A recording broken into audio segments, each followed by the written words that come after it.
Praise the lord. మీ అందరికీ దేవుని నామమున వందనాలు. బాగున్నారా? ఈరోజు దీని ఒక వాగ్దానం తప్పక మీ జీవితంలో నెరవేరాలని ప్రభుకి ప్రార్థన చేయించున్నాను. మీరు ప్రార్థన చేయండి.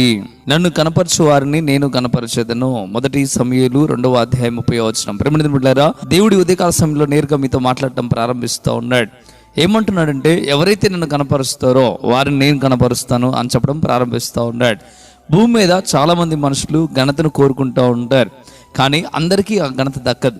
కానీ ఎవరికి దక్కుతుంది అని మనం చూడగలిగితే దేవుడు చెప్తా ఉన్నాడు, ఎవరైతే నన్ను కనపరుస్తారో వారినే నేను కనపరుస్తా అని.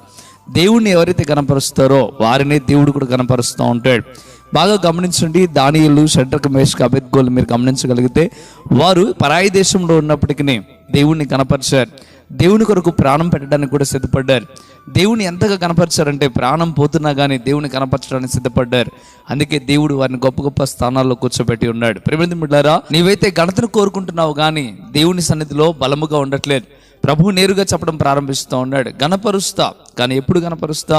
నన్ను కనపరిస్తేనే కనపరుస్తా అని చెప్పడం ప్రారంభిస్తూ ఉన్నాడు. నిజంగా నువ్వు దేవుని కనపరుస్తూ ఉన్నావా?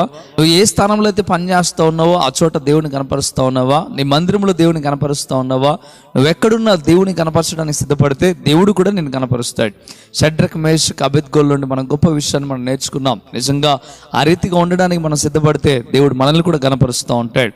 ఇకనైనా జాగ్రత్త వహించండి. దేవుడు స్పష్టంగా మాట్లాడుతూ ఉన్నాడు, నీవు దేవుడిని కనపరచు, దేవుడిని తప్పక నిన్ను కనపరుస్తాడు. ఈరోజు నేను దేవుడిని కనపరుస్తున్నాను కనుక దేవుడు నన్ను ఈ స్థానంలో ఉంచి ఉన్నాడు. అంతకుముందు నేను దేవుడిని కనపరచలే, ఎంతో దౌర్భాగ్యమైన స్థితిలో నేను ఉన్నాను. అప్పుడు నన్ను ఎవరు కూడా కనపరచలేదు, దేవుడు కూడా నన్ను కనపరచలేదు. ప్రియమైన బిడ్డలారా, మనం ఉన్న స్థాయిని బట్టి, మనం ఉన్న స్థితిని బట్టి దేవుడు మనకు ఘనతనిస్తాడు అనే విషయాన్ని మర్చిపోవద్దు. ప్రత్యక్షంగా నా సాక్ష్యం కనిపిస్తూ ఉంది. అంతేకాకుండా ఇదిగో బైబిల్ గ్రంథంలో మనకు ఎంతో ఆనవాళ్ళు కనిపిస్తూ ఉన్నాయి.